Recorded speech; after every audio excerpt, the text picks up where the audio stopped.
Meus irmãos, muito boa noite a todos. A graça e a paz do Senhor. Amém? Amém. Com muita alegria no coração, com muito louvor diante do nosso Deus, nós estamos reunidos mais uma vez para darmos continuidade ao nosso curso de evangelização urbana e missões quilombolas. Hoje, aula de número 4, nós estamos falando sobre comunicando o Evangelho efetivamente. Amém? Agradecer aos nossos irmãos, amigos que nos acompanham também via YouTube nesse momento. Que Deus possa nos conduzir para termos mais uma jornada edificante acerca desse tema tão importante. Para começar com toda a igreja, para nós lermos Romanos capítulo 10, versículo de número 17. Romanos capítulo 10, verso 17.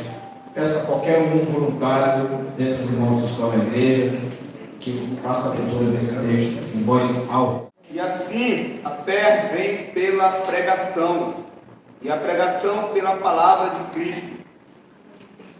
Amém? Amém. Algumas traduções dizem de sorte que a fé vem pelo ouvir, e pelo ouvir da palavra de Deus. Amém? Para comunicar o Evangelho de forma eficaz, meus irmãos, o primeiro ponto importante é a clareza e a relevância da mensagem. Aqui no nosso roteiro de aula, nós colocamos da seguinte forma: ao compartilharmos o Evangelho nas áreas urbanas, é essencial que nossa mensagem seja clara e relevante para as pessoas. O texto que nós acabamos de ler, ele destaca a importância da fé que vem por meio da audição da palavra de Deus.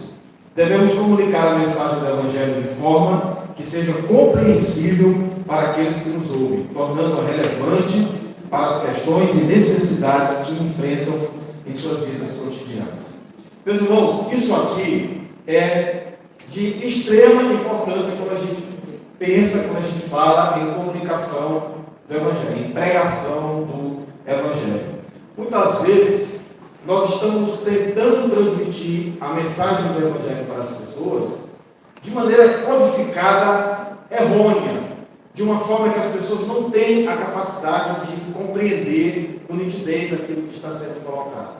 Isso porque nós temos uma tendência muito grande de tornar coisas simples em complexas. Isso parece que é da natureza humana. O Evangelho é alguma coisa muito simples. Jesus, certa feita, ergueu as mãos para os céus e disse: Pai, eu te dou graças, porque tu não revelaste essas coisas para os grandes e poderosos, para os sábios desse mundo. Antes, tu as ocultaste daqueles que são, para revelar àqueles que não são. Por isso, mesmo sendo eu um amante de teologia durante mais de 30 anos da minha vida, gosto muito. A minha esposa disse que não sabe como é que eu consigo ler aqueles livros, mas quando eu olho o livro de teologia, quanto mais grosso o livro é, mais vontade me dá de ler. Gosto muito disso. Mas eu sempre entendi que Evangelho não é teologia. Teologia é para quem gosta de estudar esta matéria importante, principalmente para quem está à frente do trabalho que Deus precisa, está preparado para isso, tem estudado. Mas o Evangelho é uma comunicação simples. Quando Jesus formou a sua primeira rede de apoiadores, predominantemente eram homens iletrados. Conseguiram compreender a mensagem do Evangelho com muita tranquilidade, com muita naturalidade. Então nós não temos que estar preocupados, quando nós vamos pregar o Evangelho, em articular alguma coisa muito rebuscada, em preparar alguma coisa que possa ser muito chamativa para as pessoas. Evangelho é comunicação objetiva, direta, tem que ter clareza, tem que ter relevância. Um outro ponto que às vezes nós deixamos a desejar é que nós não contextualizamos a pregação do Evangelho. E aqui vai uma informação muito importante para quem gosta de pregar o Evangelho, para quem gosta de fazer evangelismo. Quando nós entramos na casa de alguém, ou quando nós fazemos evangelismo de rua, nós temos que contextualizar a mensagem do Evangelho. Para isso, há uma técnica muito interessante que vale a pena utilizar. É deixar a pessoa falar. A gente apenas inicia o processo, dá a liberdade para que a pessoa fale, e naquilo que ela fala, ela vai nos fornecer informações que são importantes para nós entrarmos com a contextualização do Evangelho. Isso, evidentemente, meus irmãos, é um processo formidável para nós conseguirmos anunciar a palavra de Deus, porque dá a sensação, para quem está ouvindo, de que esse Evangelho foi feito exatamente para ela, para o coração dela. E de fato foi. Mas é muito comum que nós tenhamos uma forma de pregar o Evangelho que para a grande maioria das pessoas parece não ter nenhum sentido, ou ser alguma coisa sem graça, sem nexo, que não tem relação nenhuma com a vida delas. Então precisamos ter essa preocupação. Lembramos do que Jesus fez. Os irmãos já perceberam que Jesus usava parábolas, por exemplo, para proclamar a mensagem do reino de Deus? E por que ele fazia isso? Porque ele tirava proveito das experiências pessoais das pessoas para comunicar o Evangelho para elas. Então Jesus citava situações do dia a dia das pessoas, da pessoa que vive no campo. Ele falava situações de quem era cobrador de impostos, era uma cena comum. Jesus contou a parábola do bom samaritano. Vejam vocês que maneira extraordinária como ele quis ensinar o que significa amar o próximo. Porque aquela parábola surgiu de uma pergunta: Senhor, quem é meu próximo? Primeiro ele disse: olha, amarás o Senhor teu Deus acima de todas as coisas e ao teu próximo como a ti mesmo. Então alguém me questionou: mas quem é meu próximo? E aí Jesus vem com a parábola do bom samaritano. Talvez, à primeira vista, a gente não consiga perceber a profundidade dessa parábola. Mas Jesus mexeu ali numa questão social muito séria e muito dolorosa para os judeus e para os samaritanos. Havia um ódio entre ambos.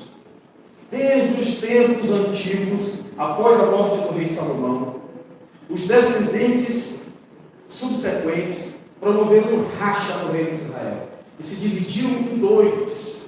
Ficou o reino de Judá com a capital Jerusalém e o reino de Israel com a capital Samaria.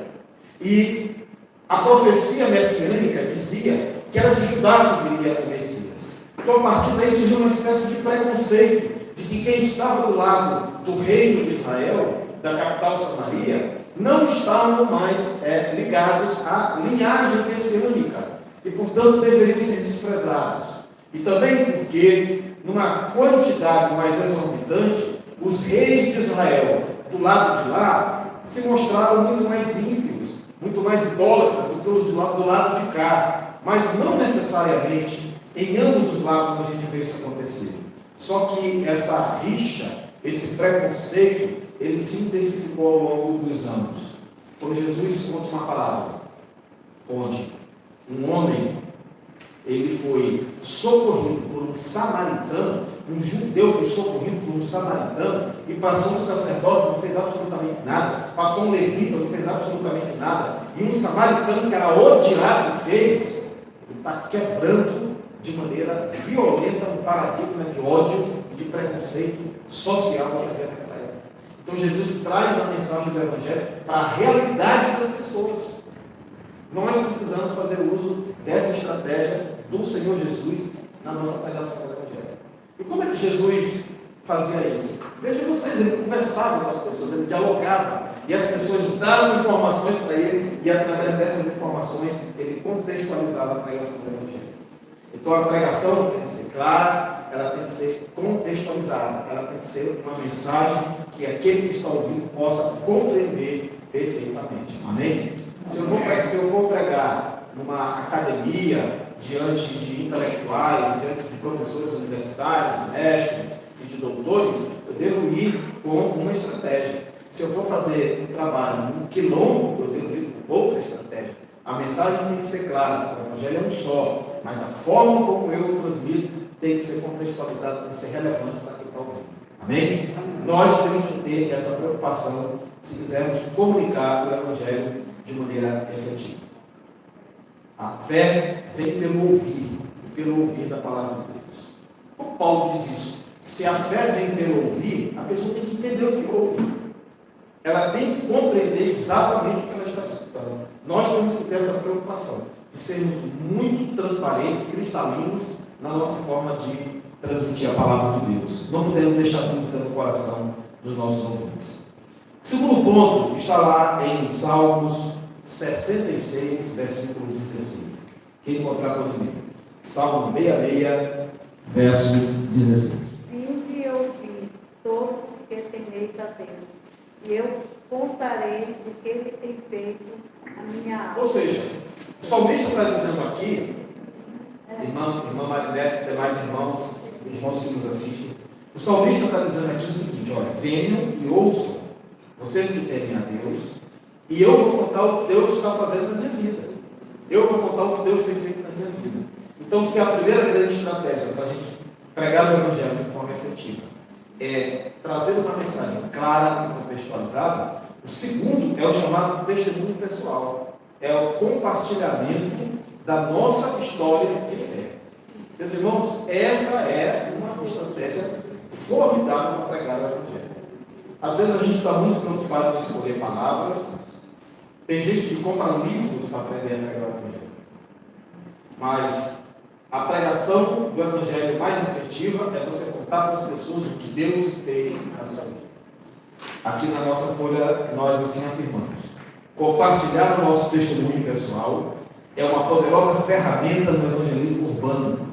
O salmista nos encoraja a contar às pessoas o que Deus tem feito em nossa alma.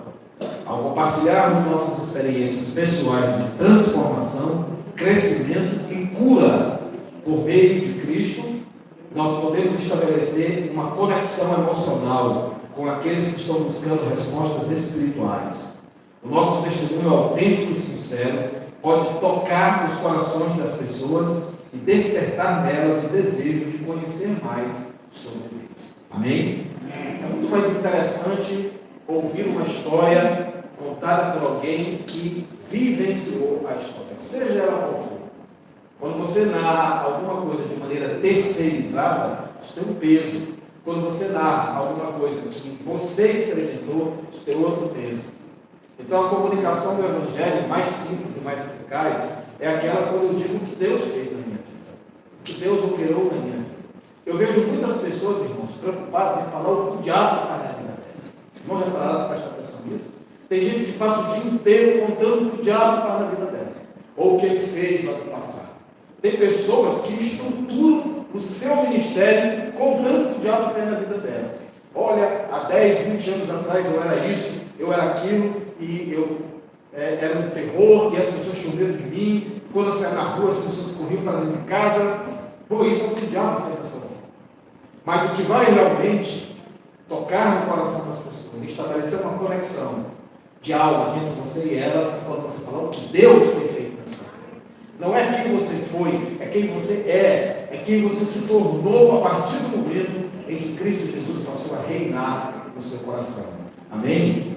O testemunho pessoal, o compartilhamento da nossa história de fé é uma forma eficaz de comunicação do Evangelho no aspecto urbano. E nós não podemos prescindir disso jamais. Quando nós temos essa oportunidade de irmos nas casas, de irmos nas ruas e de encontrarmos as pessoas, qualquer que seja o ambiente, qualquer que seja a oportunidade, vale a pena fazer isso. Diga para as pessoas o que Jesus fez na sua vida. Se ele não tivesse feito nada, você não estaria aqui.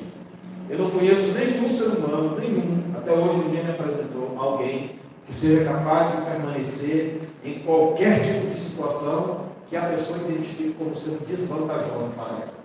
Não conheço. Então, ninguém está na presença de Deus, ninguém serve a Cristo, ninguém está na igreja do Senhor sem que tenha uma experiência pessoal para contar. Todos nós temos o que contar. Todos nós sabemos o que o Senhor Jesus já fez e ainda faz nas nossas vidas. Isso não só deve, como pode ser contado nos momentos em que nós estamos compartilhando o Evangelho. Amém? Se o cristão fizesse, irmãos, aquilo que a palavra de Deus manda que a gente faça, nós não teríamos nem tempo para falar determinadas palavras e sentenças que não são absolutamente relevantes na vida de ninguém.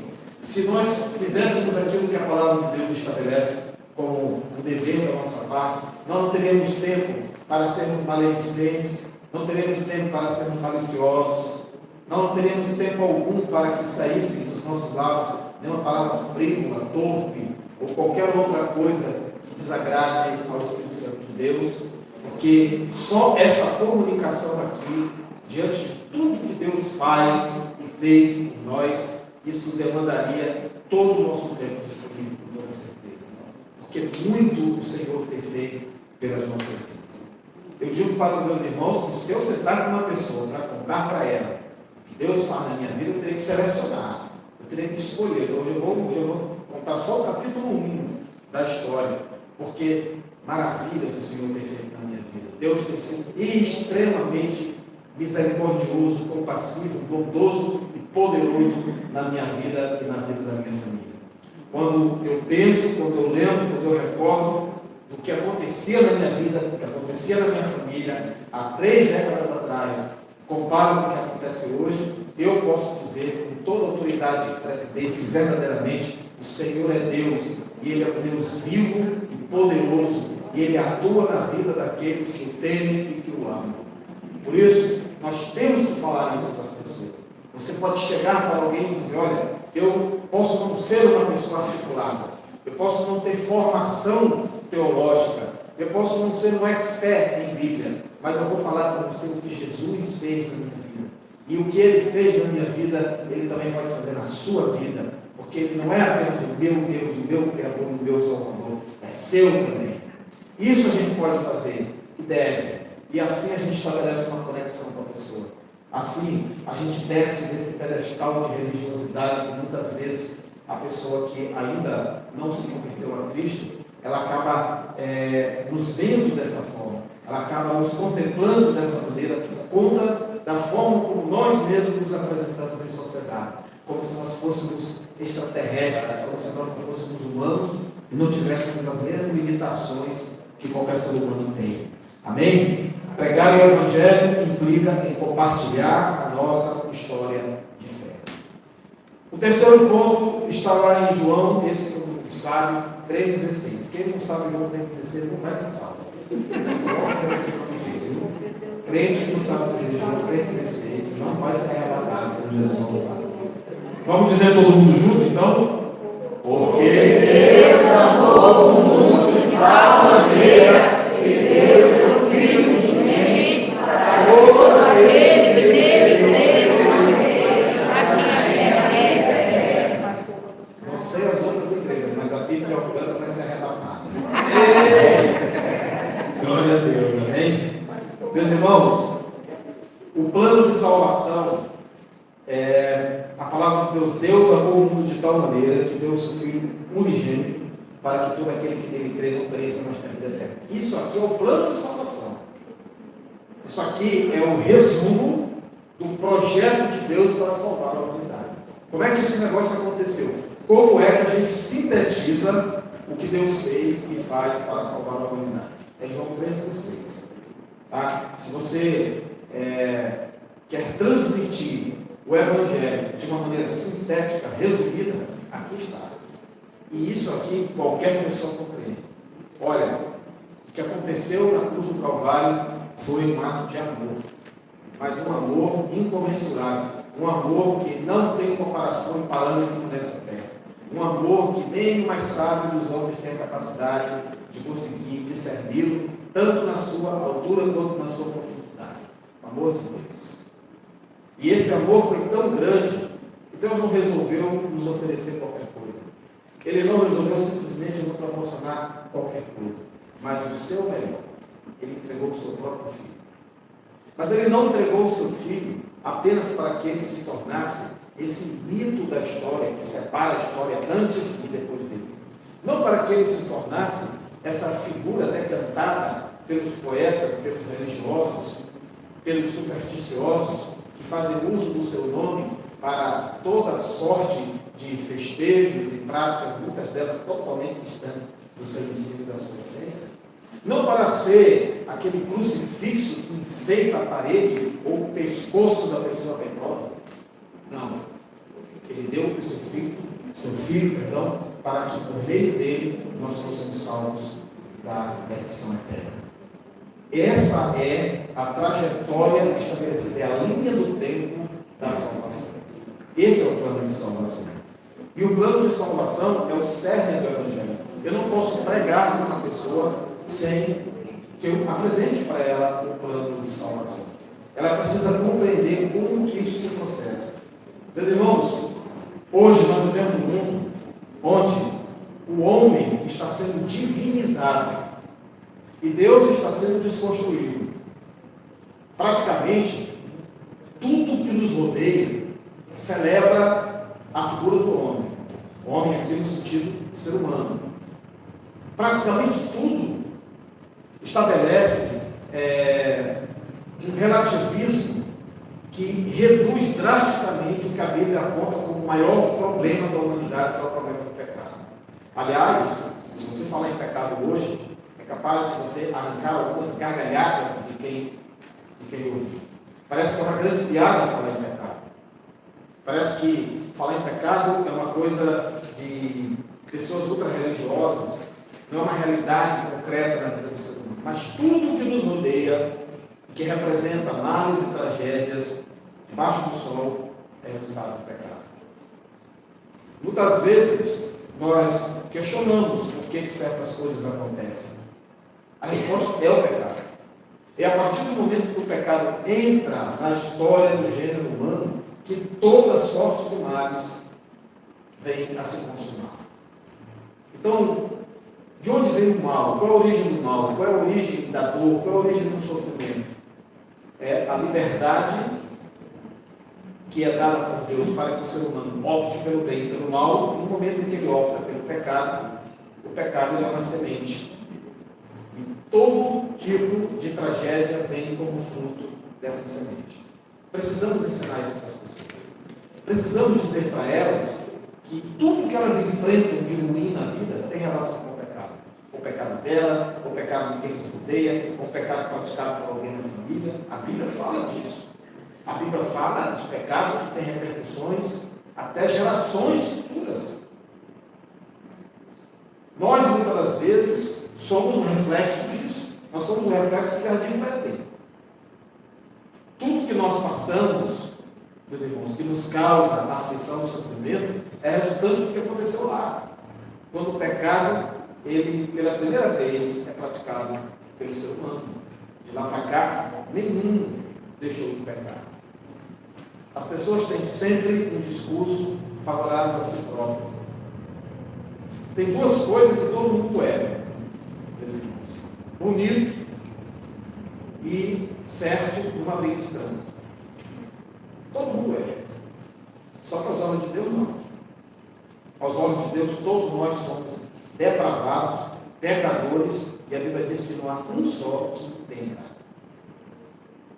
Então, se nós não fôssemos revestidos pelo Espírito Santo de Deus, que é quem nos dá a capacidade de enxergar essa realidade, nós não seríamos em nada diferentes daquelas pessoas que a gente vê falando loucuras, praticando loucuras, e a gente fica estarrecido com aquilo e se pergunta: como pode alguém fazer isso? Como pode alguém falar isso? Nós só temos essa percepção porque algo extraordinário aconteceu na nossa vida e nos tirou daquela situação. Mas todo e qualquer ser humano está debaixo dessa condição do pecado. E o salário do pecado é o quê? A morte. Portanto, todos os seres humanos, por lógica, deveriam ir para o inferno. Todos. E você tem que dizer isso quando você está evangelizando. Existem pessoas que elas ficam rodeando, preocupadas e não querem falar da realidade do inferno quando estão pregando o evangelho. Mas o inferno é uma realidade. Os irmãos já imaginaram se o médico, ele, por uma questão de preocupação, por uma questão de pena, de dó, ele deixasse de dar um diagnóstico verdadeiro para o seu paciente? Isso, além de ser profundamente antiético, fere de maneira frontal tudo que estabelece a profissão da medicina. Nós, como pregadores do Evangelho, não podemos suprimir nenhum aspecto da mensagem do reino. Então, nós pregamos um Deus amoroso, pregamos um Deus que se tornou homem e morreu na cruz para nos salvar. Mas esse Deus também é justo, e a palavra de Deus o chama de fogo consumidor. E a palavra de Deus também diz, meus irmãos, que horrível coisa é cair nas mãos do Deus vivo.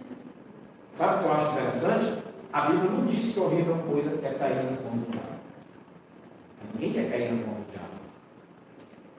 Isso significa que cair nas mãos de Deus é pior do que cair nas mãos do diabo. Sabe por quê? Se você cair nas mãos do diabo, tem alguém mais forte do que ele que pode te tirar do mar. Mas se você cair nas mãos de Deus, quem te livra? Então, nós temos que compreender que nós servimos a um Deus justo. E esse Deus que nós servimos, ele odeia o pecado. Deus odeia o pecado. O pecado, ele causa abominação no coração de Deus. Por isso, aquele que teme a Deus não pode conviver pacificamente com o pecado. Ele não pode tratar o pecado como um animal de estimação. E é aí que está a diferença entre quem serve e quem não serve a Deus. Quem não serve a Deus corre em direção ao pecado. Quem serve a Deus foge dele. Corre na frente dele, para não ser alcançado por ele. Isso tem que ser falado na pregação da igreja. Você precisa ser liberto, curado da maldição do pecado. E só há uma possibilidade disso acontecer, através de Jesus Cristo. Deus amou o mundo de uma forma tão grande que ele enviou o seu Filho, para que todo aquele que nele crê não pereça, porque o pecado faz perecer, mas tenha vida eterna. Então, se eu não tiver Jesus, eu vou perecer. Mas eu sou uma ótima pessoa para perecer. Olha, eu tenho um grande caráter, todo mundo me admira. Vai perecer. Não tem Jesus, vai perecer. A palavra é clara, é objetiva, e não há espaço para nenhum tipo de argumentação diferenciada. Só Jesus Cristo salva.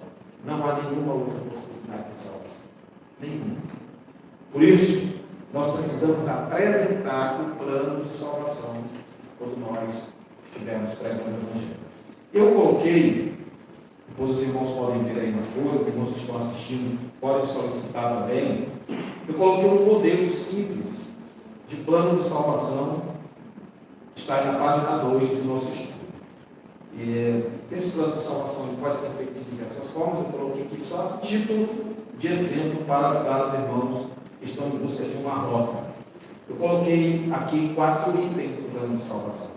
Primeiro, Deus nos ama e tem um plano maravilhoso para as nossas vidas. Amém? Deixa eu falar uma coisa aqui para os meus irmãos. Deus planeja salvar todo mundo. Tá bom? Vamos rejeitar por completo qualquer tipo de ensino que diz que Deus separa uns para serem salvos e outros para serem condenados. Isso é uma heresia. Deus ama e deseja salvar a humanidade inteira. Todas as almas são preciosas para Deus. É por isso que a ordem que nos foi dada foi pregar o Evangelho a quem? A quem? Se Deus escolheu uns e rejeitou outros, por que eu tenho que pregar para toda a criatura? Eu tenho que pregar só para quem está escolhido.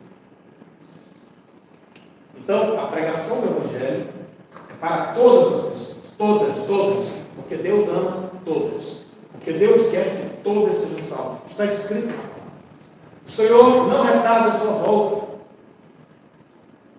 mas Ele aguarda que haja arrependimento. E o seu desejo é que todos os homens sejam salvos. Essa é a vontade do Senhor. Então, meus irmãos, nós não podemos abrir mão de uma única alma dentro desse nosso projeto de propagação do reino de Deus. Não há caso perdido para Deus. E não pode haver para a igreja também. A igreja, ela precisa ter um olhar voltado para todas as pessoas e ir em busca delas com a mensagem da salvação. Deus nos ama e Ele tem um plano maravilhoso para as nossas vidas. É isso que João 3,16 diz. Deus amou o mundo de uma tal maneira. O mundo. Ele não amou apenas nós que estamos aqui nesse momento. você que nos assiste aí. Deus amou o mundo inteiro. E Ele providenciou o seu Filho para salvar o mundo inteiro. Por isso que nós somos convocados para levar essa mensagem ao mundo inteiro. Para que todos tenham a oportunidade de ouvir essa palavra e de decidirem livremente aceitá-la para a sua salvação. Então a primeira coisa a dizer, quando eu estou pregando o Evangelho para alguém, é isso aí. Olha, Deus ama você. Ah, pastor, mas eu tenho uma vida terrível. Mas Deus te ama. Deus te ama. Para Deus não há acepção de pessoas, que está escrito na Bíblia. Ele ama quem é bom, Ele ama quem é mau. Ele ama a pessoa de qualquer origem, Ele ama a pessoa de qualquer cor de pele, Ele ama a pessoa de qualquer tipo de prática, Ele não ama as práticas, mas Ele ama a pessoa. E Ele quer salvar essa pessoa. E Ele oferece essa oportunidade. Temos que dizer isso para as pessoas. Eu não sei como é a sua vida. Eu não sei o que você tem feito. Eu não sei do que a sua consciência lhe acusa. Mas, hoje eu estou aqui, na sua casa, na sua frente, diante de você, para te dizer que, independente do que a sua consciência lhe acusa, que existe um Deus que está pronto para te perdoar e te dar uma oportunidade de recomeço, porque Ele ama você. Eu já ouvi algumas pessoas falarem para mim que elas não sabem o que é ter a experiência de ser amado por alguém. Isso existe. A gente precisa glorificar a Deus pela felicidade que nós temos de receber afeto, carinho, atenção, cuidado. Nós, como igreja, graças a Deus, desenvolvemos isso através da comunhão. Mas existem milhões de pessoas que vivem um desamparo absoluto, completamente marginalizadas, até mesmo dentro do seu círculo familiar. E às vezes as pessoas crescem dentro dessa realidade e elas são induzidas a imaginar que o amor é apenas uma retórica, que o amor é apenas uma declaração, é uma estrofe poética, não é uma verdade. E aí você, como um pregador do reino de Deus, chega diante dessa pessoa e diz para ela: eu vim aqui em nome do amor verdadeiro, o amor de Deus, o amor que não desiste de você, o amor que diz: vinde a mim, você que está cansado, você que está sobrecarregado, e eu vou te aliviar. Olha, toma sobre ti o meu jugo, aprenda de mim que eu sou manso e humilde de coração, e você vai encontrar descanso para a sua alma, porque o meu jugo é suave, o meu fardo é leve. Em nome desta pessoa, Jesus de Nazaré, que eu estou aqui, para te dizer que Ele ama você.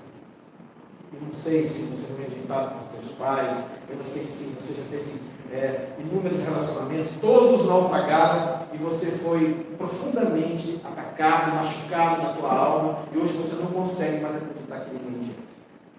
Mas ainda resta uma pessoa. E esta pessoa, esta sim, nos ama de verdade, e jamais nos abandona. É o Senhor Jesus. Amém. Aliás, irmãos, a gente só vai ser capaz de acreditar que alguém nos ama quando a gente entender que Deus nos ama. Quando a gente não entender isso, o amor vai ser sempre um conhecimento superficial nas nossas vidas. A primeira forma de amor que a gente precisa entender, de fato, trazer para dentro dos nossos corações, é o amor de Deus. Quando eu entendo que Deus me ama, eu tenho a capacidade de conseguir transferir isso para as outras pessoas. Só com o amor de Deus reinando nos nossos corações, nós somos capazes, por exemplo, de perdoar. Perdão, meus irmãos, é uma das maiores falácias do ser humano. Porque essa é uma das práticas mais difíceis de ser exercidas. Em geral, as pessoas não perdoam. Elas falam, mas não perdoam. Perdão, ele só é uma realidade nas nossas vidas quando nós conseguimos decodificar esse amor que Deus tem por nós. Quando a gente entende isso, a gente atravessa qualquer barreira e dificuldade, porque Ele nos ama. Amém? Amém. O segundo item do plano de salvação é o problema do pecado que separa de Deus. Romanos 3,23 diz: porque todos pecaram e estão destituídos da glória de Deus. todos pecaram. Amém? Quem pecou não foi só o assassino, não foi só o estuprador, quem pecou não foi só o violentador, todos pecaram e estão igualmente destituídos da glória de Deus. Por isso eu repito o que eu disse aqui há pouco. Todos nós deveríamos descer à sepultura condenados ao inferno. Porque o problema do pecado é um problema de todos nós. Então, eu ensino para a pessoa que está sendo evangelizada que há um Deus que nos ama tremendamente, mas há um problema aí. A gente não consegue compreender e ter acesso a isso, porque é uma realidade escravizante dentro dos nossos corações, que é a realidade do pecado. E eu só consigo, meus irmãos, entender a mensagem do Evangelho e me converter verdadeiramente se eu me arrepender dos meus pecados. Eu tenho visto multidões de pessoas vindo para frente, agregando-se a grupos religiosos, pronunciando publicamente: olha, agora eu sou um evangélico, eu sou um crente, mas nunca se arrependeram dos seus pecados. E o que é arrependimento? Arrependimento, por exemplo, não é chorar. Muita gente chora e acha que está arrependido. Arrependimento é mudança de vida. Como Jesus falou para aquela mulher que ia ser morta a pedradas, porque foi flagrada em adultério. Ele disse: vai, mas não peques mais. Em outras palavras, arrependa-te dos teus pecados. Atos capítulo 3, versículo 19 diz: arrependei-vos e convertei-vos para que sejam cancelados os vossos pecados. Então não é choro, não é cena, não é olhos marejados, é mudança de rota. É a constatação interior de que eu estou desagradando a Deus com o tipo de vida que eu levo e tenho que mudar esse tipo de vida. É meia volta. Amém? Quem tem habilitação aqui, levante a mão. A gente não está... Quem é especialista em carona, no caso? A gente ouve muito falar assim: vira para a esquerda, faz uma curva para a direita. Mas essa não é a linguagem técnica. A linguagem técnica da legislação de trânsito é conversão. Pastor Carlos, você sabe disso? Você dirige? Só culto. Mas eu gosto de ler, eu estudo. O termo é conversão. Tá? Não é fazer curva, é conversão, convergar. Por quê? Porque é mudança de rota. Inclusive, existem umas plaquinhas de trânsito que são como curva acentuada à esquerda. É uma curva bem contundente, é uma curva grande. Então, converter, meus irmãos, é dar meia volta. Converter é fazer uma curva na sua vida. Deixar de seguir na trajetória que você estava e modificar essa sua trajetória. Isso é se converter. Existem muitas pessoas que estão dentro de igreja, mas nunca se converteram. Continuam sendo pessoas carnais. Às vezes estão há 5, 10, 15, 20 anos na igreja. Mas continuam sendo as mesmas pessoas. Basta você saber provocá-las no seu ponto fraco, que a máscara cai e o monstro aparece. Porque nunca se converteram. Nunca. Sabe aquele tipo de crente que ele tem que estar o tempo todo, você tem que estar andando neném com ele? Porque no momento que você sai desse tipo de relação, ele muda completamente o seu jeito de ser. Não se converteu. Absolutamente não passou pelo processo da conversão. Deixa eu dizer uma coisa aqui para vocês, irmãos. Quando a gente se converte, nem o inferno inteiro nos tira da presença de Deus. Nada nos tira da presença do Senhor. Porque está escrito: nada pode nos separar do amor de Deus que está em Cristo.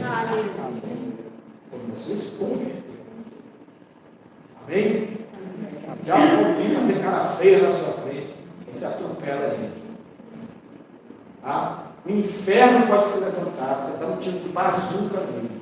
Você não cede, não volta atrás, não retrocede, não enfraquece diante de nenhum tipo de episódio na sua vida, quando realmente você é convertido a Cristo Jesus. A gente, quando se converte, a gente se entristece, a gente se magoa, tudo bem, a gente fica triste, Mas aí rapidinho a gente sacode o pó e embora. Embora que a vida segue, e Jesus está voltando, eu ainda tenho muito trabalho pela frente. Não tenho tempo para estar choramingando, eu não tenho tempo para estar reclamando, eu não tenho tempo para estar criticando ninguém, eu não tenho tempo para estar analisando quem não gosta de mim, quem me chamou de gordo, quem me chamou de feio. Não tenho tempo para isso. Eu estou fazendo uma grande obra. E aqui nessa terra, a minha responsabilidade é proclamar a palavra do meu Deus. Não vou deixar que nada interfira nesse processo. Porque você se converteu. Irmãos, lembram que Jesus falou para Pedro? Pedro, com aquela loucura toda, quando vieram prender Jesus, Pedro sacou logo uma espada, arrancou a orelha do guarda. A gente podia jurar que Pedro era o mais crente de todos ali.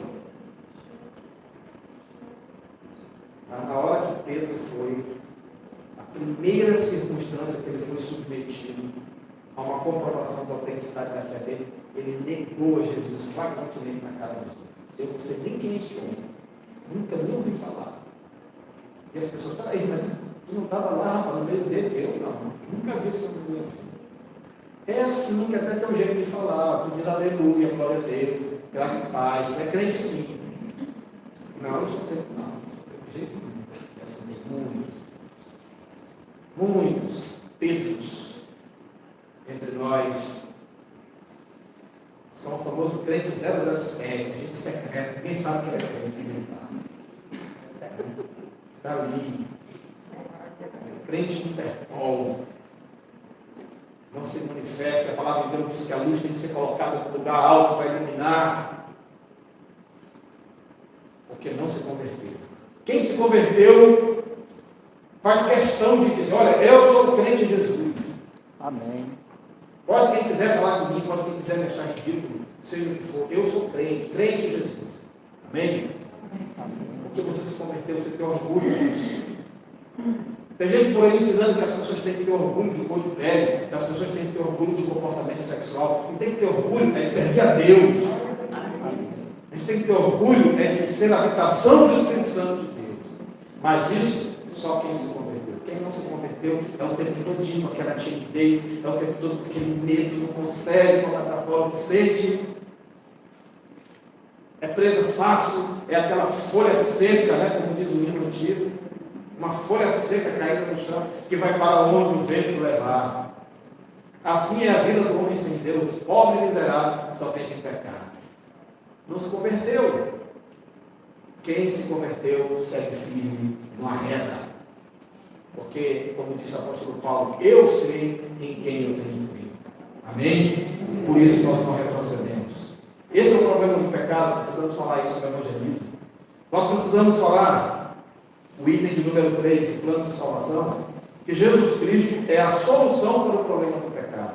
A gente falou da doença, agora a gente tem que falar do remédio da doença. E o remédio é Jesus Cristo. João capítulo 14, versículo 6 diz assim, ó, respondeu Jesus, eu sou o caminho, a verdade e a vida, e ninguém vem ao Pai a não ser por mim. Amém? Amém. Não é Maria, não é santo, não é Maomé, não é nada, é só Jesus. Meus irmãos, a salvação só existe em Jesus Cristo. Não há nenhuma outra possibilidade. A pessoa que está lá fora, que ainda não compreendeu isso, ela precisa entender. Se ela não entregar a sua vida para Jesus, ela não tem possibilidade de salvação, porque Ele é a solução para o problema do pecado. Quando um órgão do corpo humano começa a entrar em estado de decomposição com a pessoa ainda viva, tem que amputar. Precisa amputar. Se você não fizer o processo, o corpo inteiro vai entrar no estado até que aquilo vai gerar uma falência múltipla de órgãos, culminando no óbito. Se você não solucionar o problema do pecado com um remédio sério, a pessoa morre. Não adianta cair na gandaia do São João, bom, nem festa de milho, e crente não participa dessas coisas. Que a palavra de Deus fala que o ídolo nada é.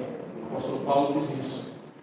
E aí ele diz assim, mas aqueles que sacrificam para os ídolos, na verdade, é para os demônios que estão sacrificando. Então quem gosta de participar?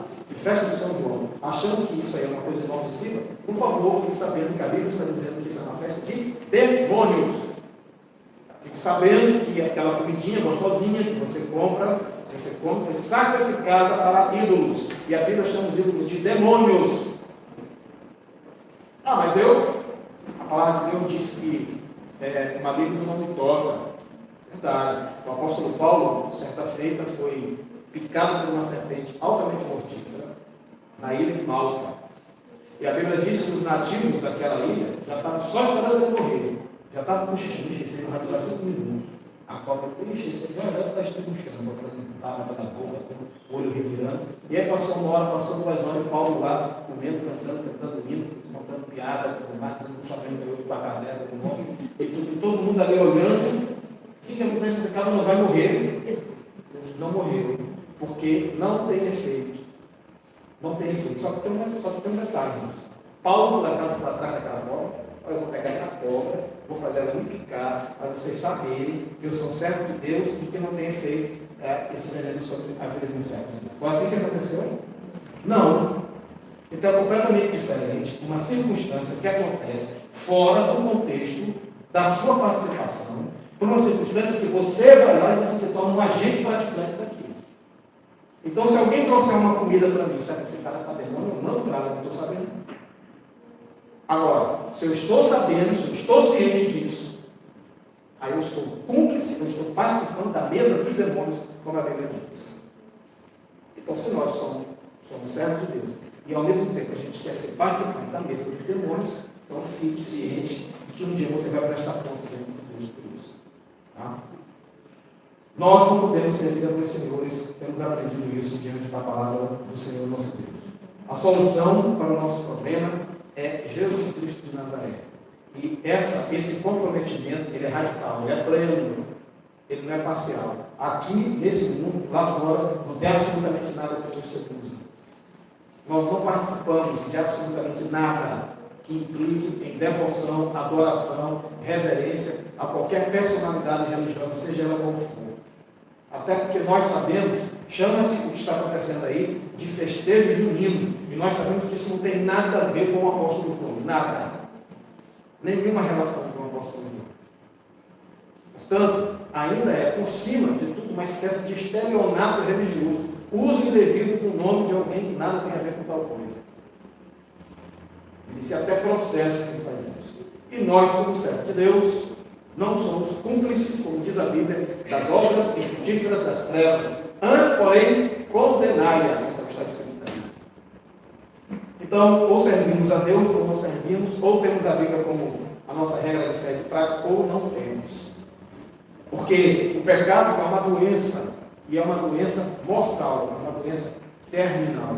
E só tem uma forma de remediarmos isso, é através do Senhor Jesus Cristo. Enquanto Jesus não reina na minha vida, eu estou adoecido pelo pecado. Completamente adoecido pelo pecado. E é por isso, irmãos, que nós vemos as pessoas escravizadas, fazendo aquilo que nós temos testemunhado nos dias de hoje, as maiores barbáries. Precisamos ensinar para as pessoas como estivermos evangelizando. Jesus é a solução para o problema do pecado. Tá bom? A doença é terrível, mas tem cura para ela. E o nome é Jesus de Nazaré. Amém? Amém.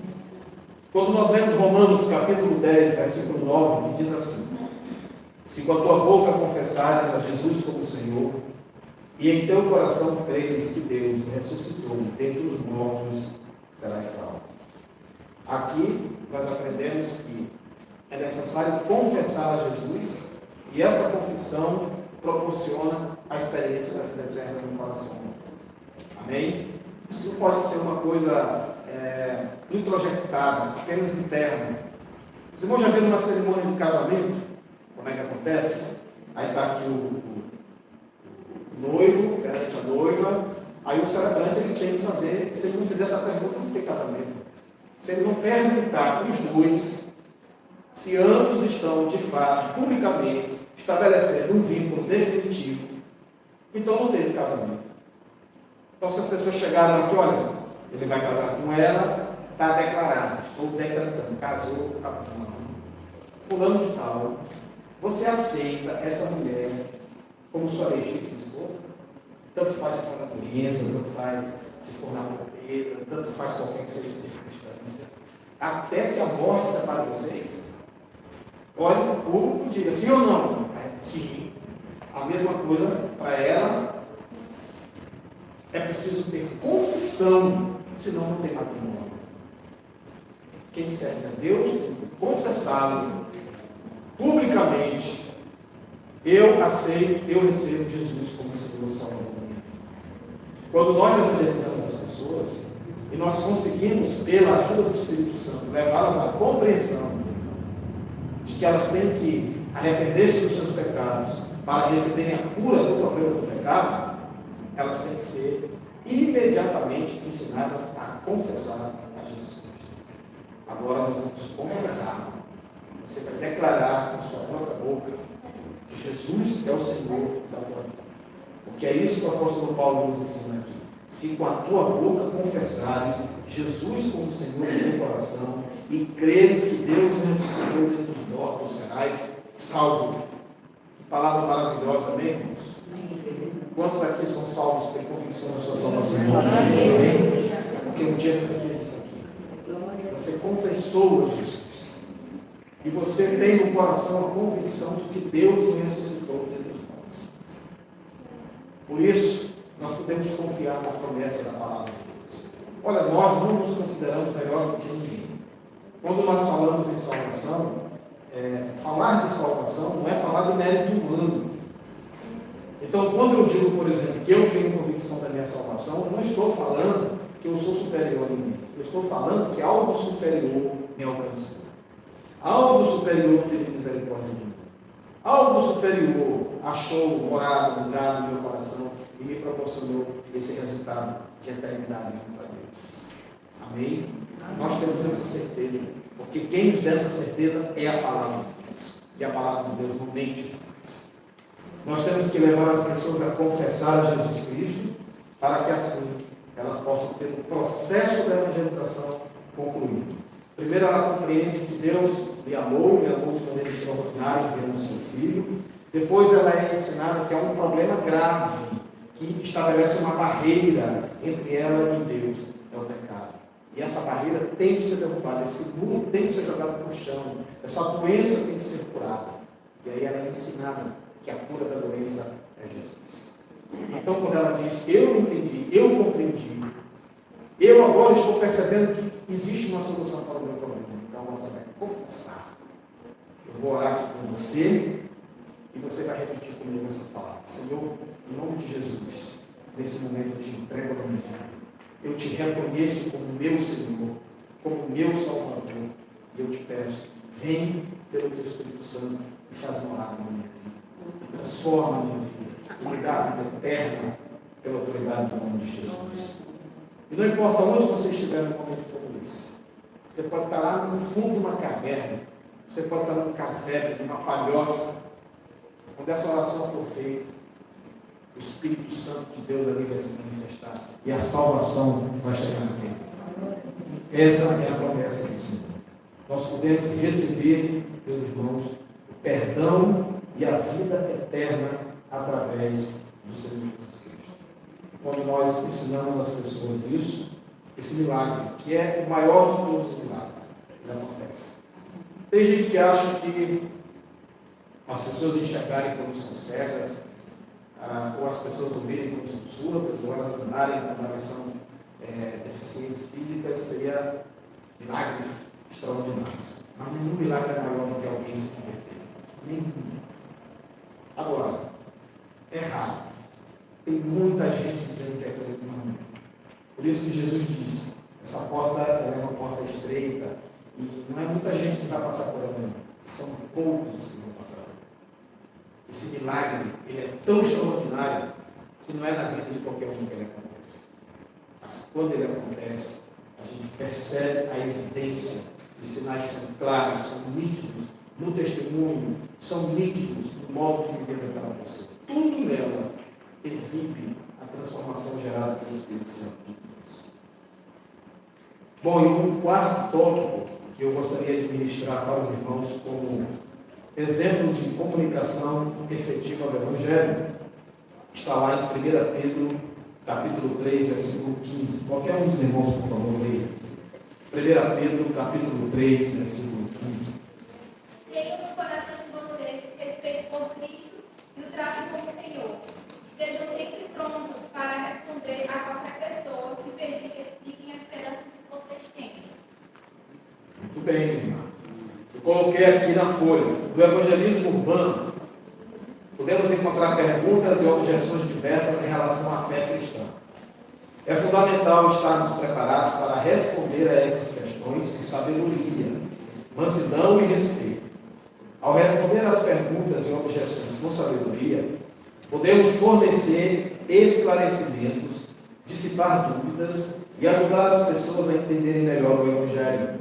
Devemos estar dispostos a estudar e aprofundar nosso conhecimento bíblico, para estarmos preparados para dar uma resposta razoável e coerente. Além disso, é importante lembrar que o poder da persuasão não está apenas em nossas palavras, mas também em nosso testemunho de vida. Nossa conduta cristã autêntica, amorosa, compassiva, ela fala mais alto do que qualquer argumento. Ao lidar com perguntas e objeções, devemos lembrar que o nosso objetivo é levar as pessoas a um encontro pessoal com Cristo e não vencer um debate, amém? Aliás, crente não entra em debate, viu? Não entra em debate com ninguém. Esse não é nosso papel. Mas eu quero colocar aqui uma questão para os irmãos. Deixa eu ver aqui. Vai dar para o nosso presidente dos homens, irmão Jadson. Irmão Jadson, a palavra de Deus diz o seguinte: Deus não é homem e nem filho do homem para que se arrependa. Isso está escrito, né? Mas a Bíblia também diz, lá em Gênesis, que depois que Deus contemplou toda a realidade do pecado e de violência que havia tomado conta da terra, Deus se arrependeu de ter feito homem. Aí um dia você está evangelizando e pega um desses ateus que leem a Bíblia e leem com essa intenção, essa intencionalidade de tentar nos colocar em situação difícil. Né? Ele vem, cara, me explica essa aqui. Aqui está dizendo que Deus não se arrepende. E aqui está dizendo que Deus se arrependeu. Como sair dessa?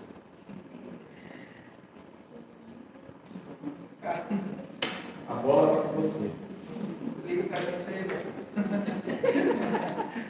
Primeiro o texto diz que Deus não é homem nem filho de homem para se arrepender. Depois o texto diz que Deus se arrependeu de ter feito. Como pode isso?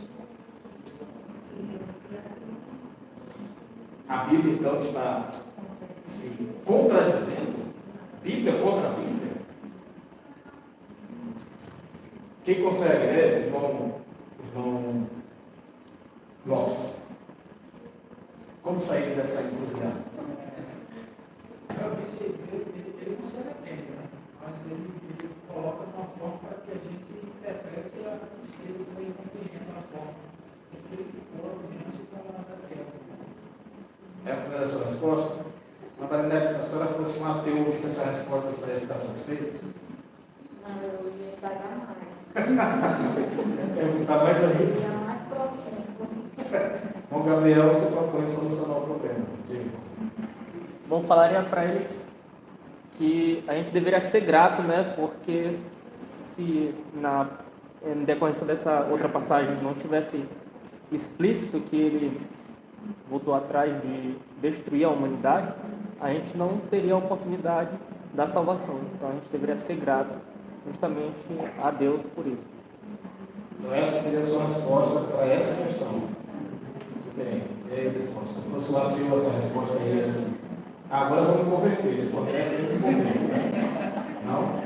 De fato, é uma situação, como eu falei, né? Eu estou com o senhor, muito próximo.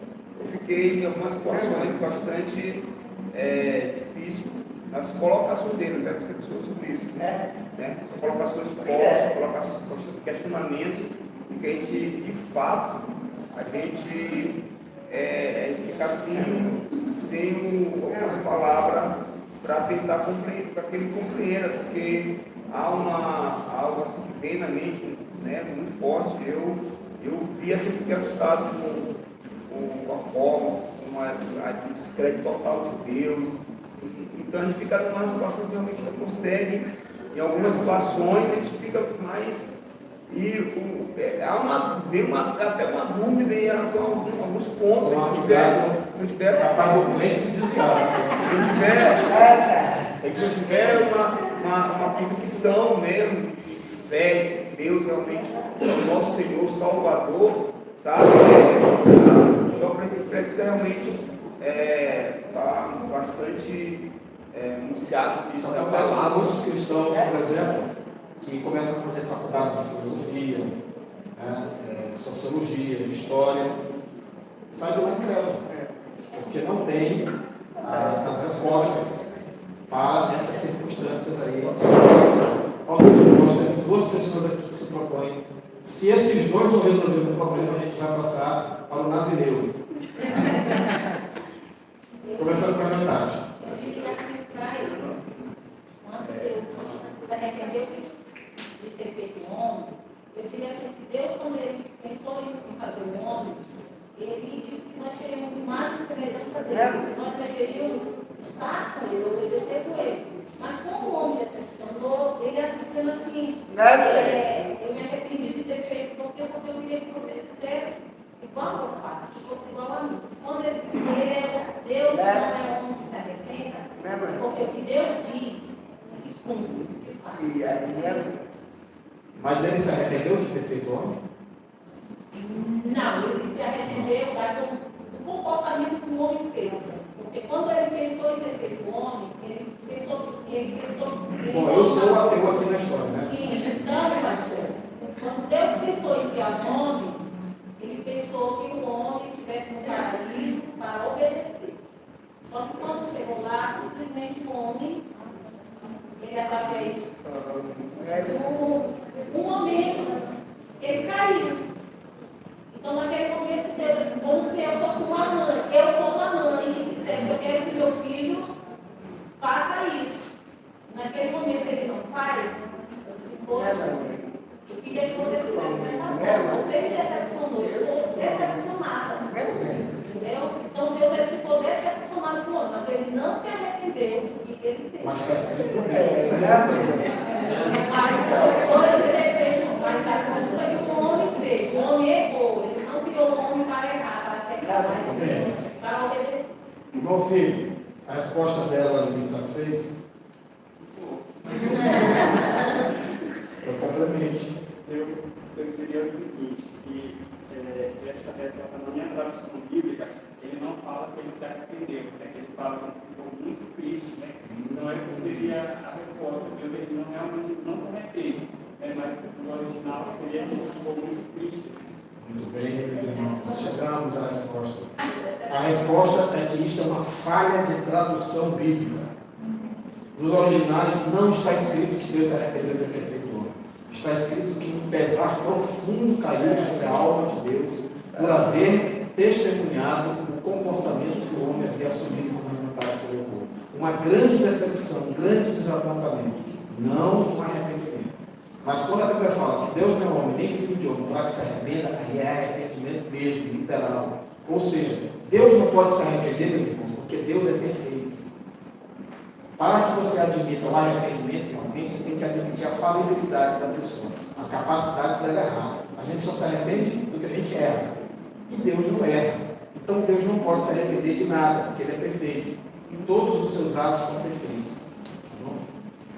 Deus é mais do que Chapolin Colorado. Que tudo dele é friamente calculado, né? Deus é mais do que isso. Tudo que Deus faz é perfeito. E vai dar exatamente um resultado estabelecido pela sua soberana vontade. Então não há nenhuma possibilidade de arrependimento possível. Então, às vezes, no processo evangelístico, você se depara com alguém que sabe manipular expressões bíblicas e coloca você contra a parede em situações como essa aí, por exemplo. Vamos colocar uma outra aqui. Essa vai para a minha irmã. A Bíblia diz que Deus é amor. E diz que, evidentemente, a vontade de Deus é que a raça humana como um todo, ela vive em paz e harmonia. A gente não tem dúvida quanto a isso. Mas a pergunta é, então, por que Uma vez alguém fez uma pergunta para mim, eu vou fazer essa pergunta para você. Assim, aonde Deus está? Pergunta que ele fez para mim. Pastor, aonde Deus está quando uma criança de 2 anos de idade está sendo violentada por um monstro e é morta por essa pessoa e perde a vida dessa pessoa? Onde é que Deus está na criança? O que você diria? A gente volta ali no período que o homem disse que ele desobedeceu a Deus. Então, isso é uma consequência, né, que nós temos de adequar no pecado. Então, falando isso. Porque eu acredito que se Deus. Tipo assim, se ele tivesse destruído todo o mal do mundo, ele mataria todos nós. É isso? A Camila concorda com a resposta dele?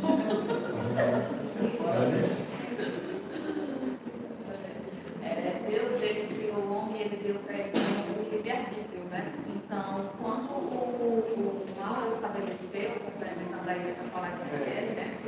Ele atingiu a todos, ele se espalhou. Então, Deus, ele deixa o homem viver a maneira, né? A maneira que ele faz as suas escolhas, né? As suas escolhas, elas estão ali ligadas com o que acontece. Então, o homem ele tem tendenciado para o mal, né? Então, aí, Deus ele não se faz indiferente quando o mal ele acontece, né? O mal só é a consequência do pecado. E como a própria Escritura diz, o mundo jaz no maligno, né? Então, aqueles que conhecem a Deus, né? Que buscam a Deus, aqueles que aceitam a Deus, né? Jamais eles cometem tal prática. Eles verdadeiramente, né? Verdadeiramente. Mas toda a população, todo o restante, ele está passivo a ser dominado pelo maligno, né? Pelo pecado. Helena, concorda com essa resposta? Helena Camila? Soluciona o problema essa resposta? Pastor, eu acho assim que Deus, ele é perfeito em tudo, né?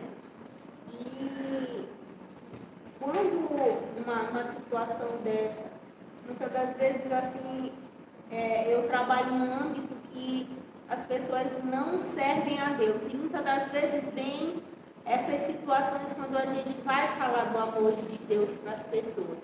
Principalmente quando se trata de falar de Deus, que Jesus Cristo salva, que Jesus transforma. E aí muitas das vezes as pessoas dizem assim que também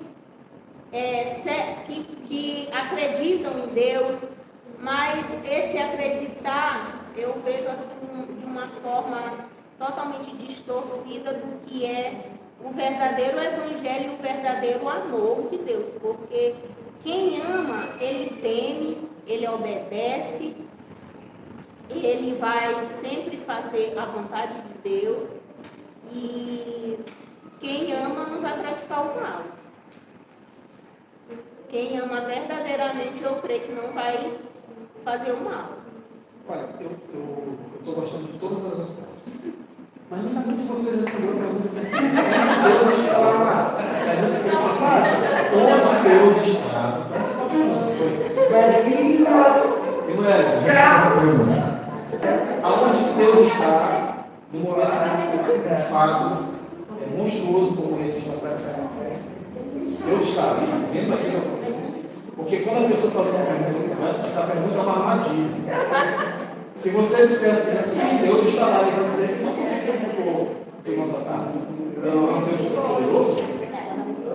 Por que ele então não interferiu e não impediu que isso acontecesse?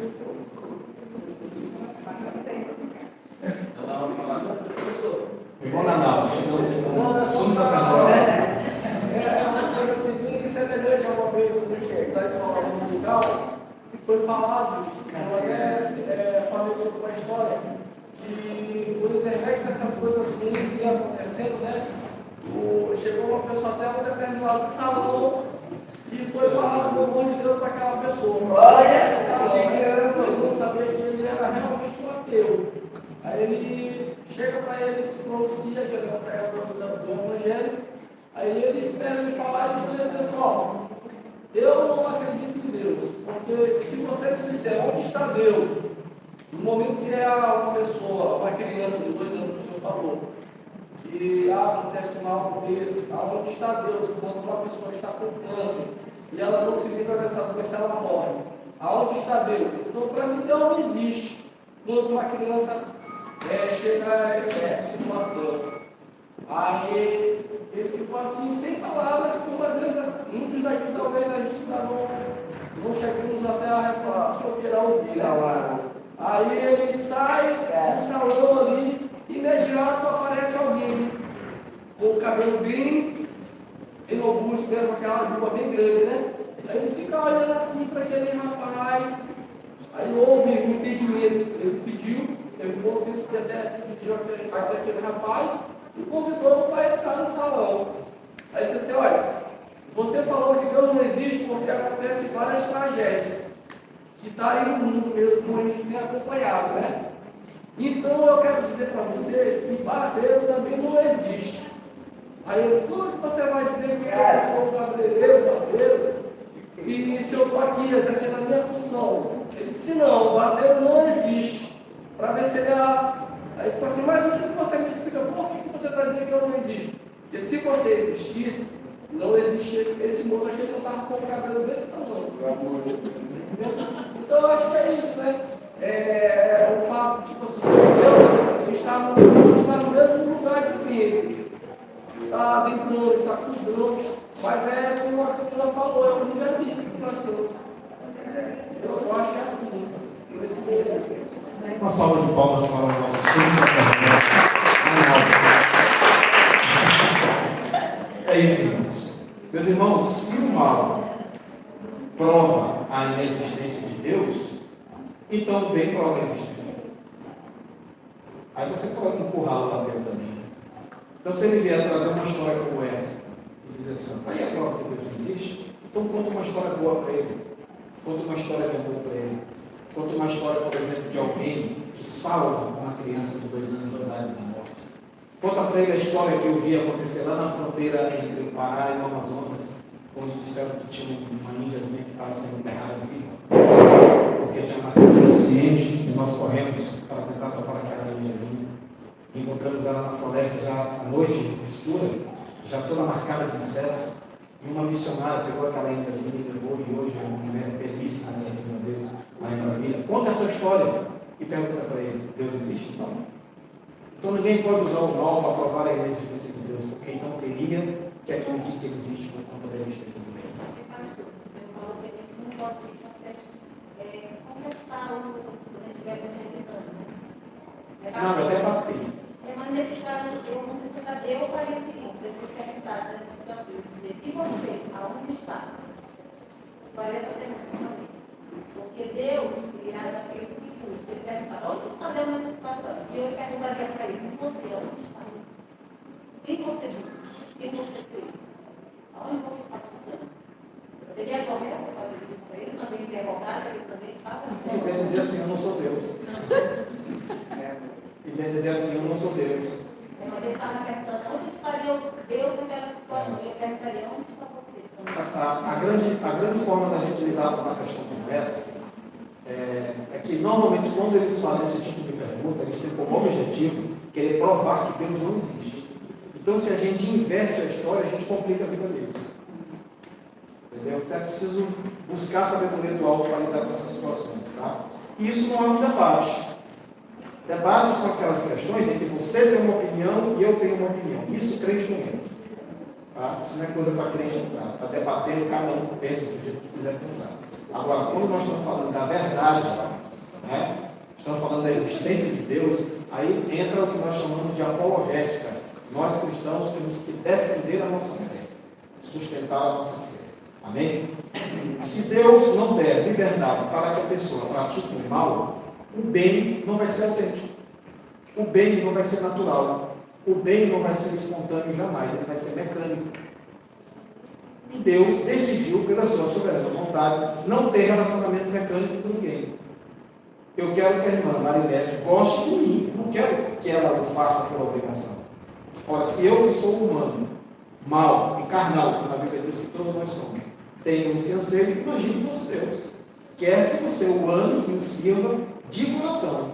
Mas para que você o ame e sirva de coração, você tem que ter liberdade para não amá-lo e para não servir de coração. Por isso que o mal existe, por isso que existe todo tipo de tragédia no mundo. Porque só é possível haver o bem se o mal existir. Caso contrário, o bem não será bem. Ele será uma circunstância forçosa estabelecida por um ditador chamado Deus. E essa não é a forma de Deus agir. Essa última pergunta, geralmente quando a gente vai ao ponto de uma pessoa que está enferma, né?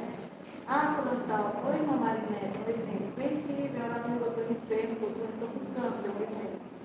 Aí quando a gente chega, a gente começa porque eu gosto de ouvir. Uma das coisas que eu gosto de sair da minha entrada, de falar de Deus, eu gosto de ouvir. Eu gosto de ter a bagagem, né? E uma das coisas que quando alguém está com uma doença terrível, eles perguntam, que Deus é esse? Que Deus é esse que você diz que cura, que faz isso, que curou a hemorragia, curou para... E eu estou aqui, me acabando aqui no fundo de uma rede, despachada do médico. E aí a gente vai de uma forma muito delicada dentro da vida nossa. E a gente escuta muito isso quando a pessoa está com problema que não tem mais solução, questiona o crente. Que Deus é esse que você fala tanto e eu estou aqui morrendo? Mas essa situação que a senhora coloca me faz lembrar de algo que eu sempre costumo dizer nas igrejas, que é o seguinte, né? Eu sou muito cuidadoso quando eu vou orar pelas pessoas. Ela sabe por quê?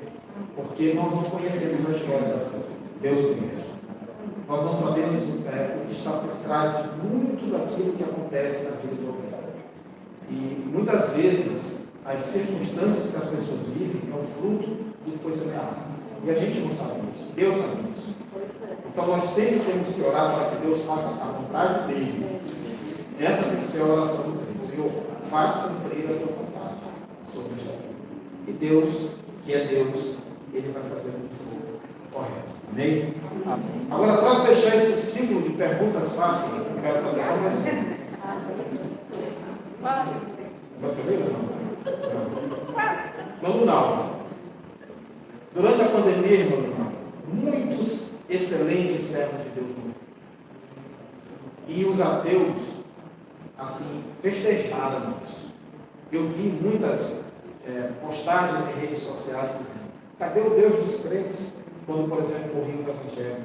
Quando o irmão Lázaro morreu de Covid, eu vi muitas postagens, eu fiquei estarrecido com aquilo, com a perversidade e a maldade do coração das pessoas, que não tinham a mínima empatia diante do momento como aquele, e traziam esse tipo de discussão.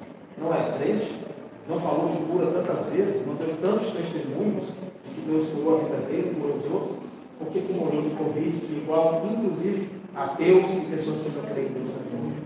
E essa, o que você responderia? Pastor, nesse período de pandemia, eu sempre quis aqui nas minhas orações, que você fala sobre balanço, que se formos ver para a Bíblia, né, todos os acontecimentos que a Bíblia traz, pessoas que grandes nomes que morrer para que a história fosse contada, para que Cristo fosse falado como poderoso, porque não seria, agora não seria, eu sempre dizer isso, porque pode ver, vamos ver na Bíblia, muitos homens de Deus morreram para que desse continuidade no plano de Deus. E Deus chama para deixar de Deus. E a mesma coisa de hoje, muitos homens de Deus morreram, muitas pessoas que morreram, e nem por isso Deus não estava presente, por isso Deus não estava com ele. Mas tudo tinha que acontecer para que seguisse o plano de Deus. Pois é, por exemplo, os apóstolos, nenhum apóstolo morreu de infarto, ou de AVC, foi só gente cerrada no meio, cabeça arrancada, queimado, afogado, crucificado. Só morte cruel.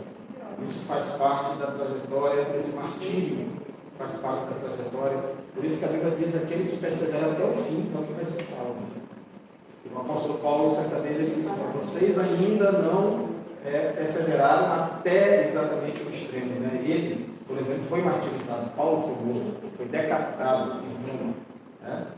Então estamos prontos para isso. Meus irmãos, essas situações todas que nós colocamos aqui, foi tanto quanto divertida, mas ela tem um intuito pedagógico.